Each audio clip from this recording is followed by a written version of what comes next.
Hello everyone, good morning. কেমন আছো তোমরা সবাই? আশা করি তোমরা সবাই খুব ভালো আছো, আর আমিও কিন্তু বেশ ভালোই আছি। পিএসসি ব্লগে আরও একটি নতুন ভিডিওর সাথে তোমাদেরকে অনেক স্বাগত জানিয়ে ব্লগটি শুরু করছি। আশা রাখছি আজকের ব্লগটাও তোমাদের খুব ভালো লাগবে। প্রতিদিনের মতোই আজকেও সকালবেলা ঘুম থেকে উঠে গেছি। ঘুম থেকে উঠেই দেখছি পুরো একদম ঝলমলে রোদ উঠে গেছে। তাই আগে ভাবলাম যে চলো আগের দিনে যে জামা কাপড়গুলো ভেজা আছে সেগুলো আগে আমি ছাদে দিয়ে আসি, তারপরে সব কাজগুলো করব। তো সকালে উঠে আগে আমি বাসি জামাটাই চেঞ্জ করে নিয়েছি, তারপর সব কাজগুলো শুরু করে। সকালে যখন ঘুম থেকে উঠেছিলাম তখন ভেবেছিলাম যে একেবারে স্নানটা করে নেব, তারপরে ভাবলাম 8টা মতো বেজে গেছে, এখন যদি আমি স্নান করতে যাই তাহলে কিন্তু অনেকটা দেরি হয়ে যাবে। যেহেতু স্নান করলে আমাকে পুজোটা দিতে হবে, তার আগে আমাকে ঘরটাও মুছে নিতে হবে। তো এই করতে করতে প্রায় 1 ঘন্টা লেগে যাবে। ওই রান্না বসাতে বসাতে 9টা 9:30 বেজে যাবে। তার মধ্যে মামামকে আবার স্কুলে দিয়ে আসতে হবে, এইটা আবার প্রতিদিনের একটা কাজ। তারপরে মামামকে ঘুম থেকে তুলে ব্রাশ করানো, মানে এসব করতে করতে অনেকটা দেরি হয়ে যায়। তাই ভাবলাম যে আজকে আর স্নান করব না, আজকে তাদের জামা কাপড়গুলো দিয়ে আসলাম। এসে দেখছি মামাম ঘুম থেকে উঠে পড়েছে। এদিকে আমিও ফ্রেশ হয়ে গেছি, আর এদিকে মামামও দেখছি ব্রাশ নিয়ে একেবারে বেসিনের কাছে দাঁড়িয়ে আছে। তো মামামকে বললাম চলো আমি ব্রাশটা করিয়ে দিই, কিন্তু ও কিছুতেই ব্রাশ করবে না। ওর কী বায়না কিছুদিন থেকে শুরু হয়েছে এটাই বুঝতে পারছি না।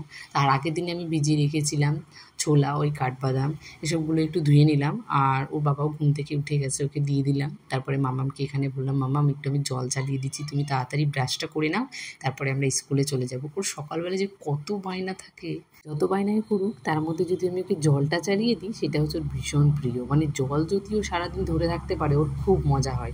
এখানে জলটা চালিয়ে দিয়েছি বলে ও আনন্দের সুরে একেবারে ব্রাশটা করছে যে আমি আবার জলটা চালাতে পারবো। মামাম এখানে দাঁড়িয়ে ব্রাশটা করতে থাকুক, আর টুকটুক করে আমি কাজগুলো সেরে নিই। ওদিকে ওকে ছোলাটা দিয়ে দিলাম, তারপরে একটু মুড়িও দিয়ে দিলাম। ও সকালবেলা খেয়ে দিয়ে কোথায় বললো বেরোবে। আর এখানে আমি একটু চালটা ভিজিয়ে রাখবো বলে জলটা নিয়ে নিলাম, আর চালটা ভিজিয়ে নিয়ে রেখেও দিলাম। এখন পর্যন্ত দেখো একটু আমি মানে চিরুনি করতে পারিনি, কারণ বাসি জামাটা তো আমি আগেই চেঞ্জ করে নিয়েছি। তো এখানে দেখছি রান্নাঘরে এসে দেখছি রান্নাঘরেরও বেহাল অবস্থা, কারণ আমি আগের দিনে না রাতের বেলা বাসন টাসন মেজে অনেকটা রাত হয়ে গেছিলো, তাই কিন্তু আর রান্নাঘরটা গুছিয়ে রাখিনি। তো সকালবেলা আবার গুছিয়ে নিলাম। তারপর আগের দিনে ডিম নিয়ে এসেছিলো, আজকে ভেবেছি ডিম রান্না করব। তো সেই জন্য ডিমের পাতাটা ভালো করে একদম বেঁধে নিয়ে এসেছে, যেহেতু গাড়িতে করে এনেছে। আর ডিমগুলো ফ্রিজের মধ্যে রাখতে হবে, নাহলে যদিও এখন বেশি গরম নেই তবুও অনেকটা দিন রেখে রেখেই খাবো, তো খুব একটা আমাদের ডিম খাওয়া হয় না। ওই হয়তো ভাত খেতে ভালো লাগছে না, তখন হয়তো একটু ডিমের অমলেট করলাম, কিংবা অমলেট করে কোনো দিন ঝোল করে খেলাম, এটাই হয়। কিন্তু আমার গোটা যে ডিম সেদ্ধ করে যে আলু দিয়ে ঝোল, আমার একটুও সেটা ভালো লাগে না। আর আমার ভালো লাগে না বলে কিন্তু আমি করিও না। আমার যেটা ভালো লাগে না সেটা আমি কিন্তু কখনোই করি না। আগে সবার আগে নিজের ভালো লাগাটাকে প্রায়োরিটি দিতে হবে, তারপরে কিন্তু অন্যের ভালো লাগাটা দেখতে হবে। আমি সবসময় এটাই করি, আমার যেটা ভালো লাগে না আমি সত্যি কথা আমি বলতে করিই না। আমি নিজেকে ভীষণ ভালোবাসি, আর নিজেকে ভালো রাখতেও ভালোবাসি। আমি যেটাতে ভালো থাকি আমি সবসময় সেটাই করি। আমার ব্যাপারে কে কী ভাবলো কে কী বললো তাতে আমার কিচ্ছু যায় আসে না, কারণ আমি নিজের মতো থাকতে ভালোবাসি, নিজের মতো চলতে ভালোবাসি। তাই নিজেকে আমি অনেকটাই হ্যাপি এটা নিয়ে। দেখো সকালবেলা একটু দেরি করে উঠি বলে এখন যে একটু চিরুনিটা করবো সেই সময়টুকুও নেই। ওদের দুজনকে নিয়ে এখন স্কুলে যেতে হবে। তো যাই হোক, হ্যাঁ কে ফেলেছে, ঠিক আছে দিদিকে আমি বকে দেবো।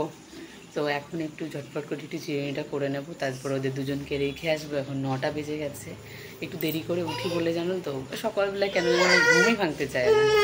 মাম্মামকে স্কুলে দিয়ে আসলাম, তারপরে ভাবলাম যে চলো 9টা মতন তো এখন বেজেই গেছে, রান্নাটা বসিয়ে দিই। ওর যেহেতু এখন তাড়াতাড়ি অফিসে বেরোতে হয়, ওকে 10টার মধ্যে বেরিয়ে পড়ে, তাই প্রত্যেক দিনই ভাবি জানো তো যে সকালবেলা একটু ঘুম থেকে তাড়াতাড়ি উঠে পড়বো, তাহলে রান্নাবান্নাগুলো আমি তাড়াতাড়ি সেরে নিতে পারবো। কিন্তু জানো তো একটা দিনও হয় না, প্রত্যেক দিন আমার ঘুম থেকে উঠতে দেরি হয়ে যায়। কেন উঠতে পারি না জানো না, আমি অ্যালার্ম দিয়ে রাখি প্রত্যেক দিন ফোনে, অ্যালার্ম আমার বাজতেই থাকে, অ্যালার্মটা কেটে আবার ঘুমিয়ে পড়ি। ওটাই আমি প্রত্যেক দিন মনে মনে ভেবে ঘুমাই, না আজকে আমাকে অ্যালার্মটা কাটলে হবে না, আজকে যখন অ্যালার্মটা বাজবে তখনই কিন্তু আমাকে উঠে পড়তে হবে। সেটা কিন্তু আমি ওই ঘুমোনোর পরে না ভুলে যাই, সেটা আমার কোনো দিনই আর মনে থাকে না, তাই আমি উঠতেও পারি না।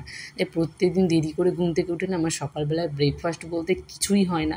সেই একেবারে ওই 11টার সময় ভাত খাই, এটাই বলতে পারো আমার সকালবেলায় ব্রেকফাস্ট। জল গরম করতে বসিয়ে দিয়েছি, আর এখানে চালটাকে ভালো করে ধুয়ে নিচ্ছি। আর এই চালটা এতটা পরিমাণে নোংরা, প্রায় তোমাকে 4বার মতো চালটা ধুতেই হবে, কিন্তু খুব তাড়াতাড়ি ভাত হয়ে যায়। আমি যদি জলটা ফুটিয়ে দিই মাস্ট আমার 5 মিনিটও লাগে না যে যে ভাতটা একেবারে হয়ে যায়। কাউকে বসিয়ে রেখে ভাতটা আপাতত আমি করে নিতে পারবো। ভাত আমি কিন্তু প্রত্যেক দিনই সবার শেষেই করি, যেহেতু আজকে একটাই তরকারি করেছি, ওই ডিমের অমলেট করে একটু ঝোল করেছি, সেই জন্য এদিকে অমলেটটাও হয়ে গেছে, প্রায় কষানো হয়ে গেছে। এখন জল দিয়ে দেবো, ফুটলে তারপর নামিয়ে নেব। দেখো আমার এদিকে লাল লাল ডিমের ঝোল রেডি হয়ে গেছে। আর এই ঝোলটা যতটা আমার ভালো লাগে, ওই গোটা করে ডিমের ঝোলটা আমার একটুও ভালো লাগে না। ওটা আমি যদি নাও খেতে পাই না, তবুও আমার ইচ্ছে করে না খেতে। তো এখানে মিস্ত্রি এসেছিলো, যেহেতু আজকে গ্রিলগুলো কাটা হচ্ছে, মানে ঘরের গেটটা কাটা হচ্ছে, সেই কারণে ওই একটাই তরকারি করে রেখে দিয়েছি। যেহেতু ওই গেটটা কাটার সময় না প্রচুর ধুলো উঠবে, তাই কোনো মতে তাড়াতাড়ি করে রান্নাটা করে নিয়েছি, তারপরে ওদের জন্য একটু চা করে নিয়েছি।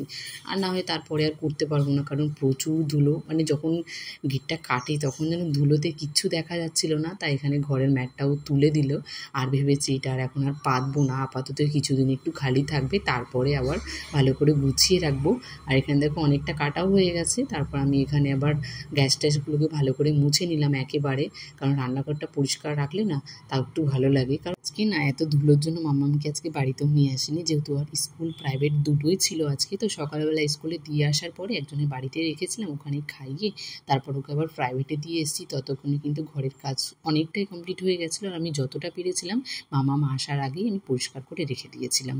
তো সব শেষে আমি এখানে বাসনটা মেজে নিলাম, আর কড়াইটা একটু ভালো করে মেজে নিলাম, কারণ আমি যেহেতু ওই বাড়িতে কিছুদিনের জন্য গেছিলাম, তখন ও রান্না করে খেয়েছিল, কড়াইটার বাজে অবস্থা করে রেখেছিল।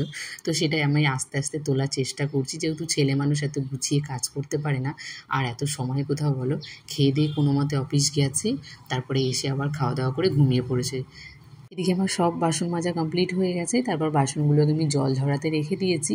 আর এখানে আমি বেসিনটাকে ভালো করে পরিষ্কার করে নিচ্ছি। এই বেসিনে কিন্তু আমি কাউকে মুখ ধুতে দিই না, এখানে ওই সবজিপত্র ধোয়ার জন্য কিংবা মাছ মাংসগুলো ধোবো বলে। আর শুধুমাত্র এখানে মাম্মামি ধোয়, মাম্মামকে আমি বাথরুমের মধ্যে আর নিয়ে যাই না। তো মাম্মামি এখানে সকালবেলায় মুখ ধোয়, আর বাকি এখানে কেউ হাতও ধোয় না, শুধুমাত্র আমি এখানে রান্নার কাজগুলোই করি। তো এখানে গ্যাস মোছাবার কাপড়টাও ভালো করে ধুয়ে নিলাম। আজকের ভিডিওটা আমি এখান থেকেই শেষ করছি। ভিডিওটা তোমাদের কেমন লেগেছে অবশ্যই তোমরা কমেন্টে জানিও। আর নতুন নতুন বন্ধুরা সবাই পাশে থেকো, চ্যানেলটিকে সাবস্ক্রাইব করো। চলো টাটা।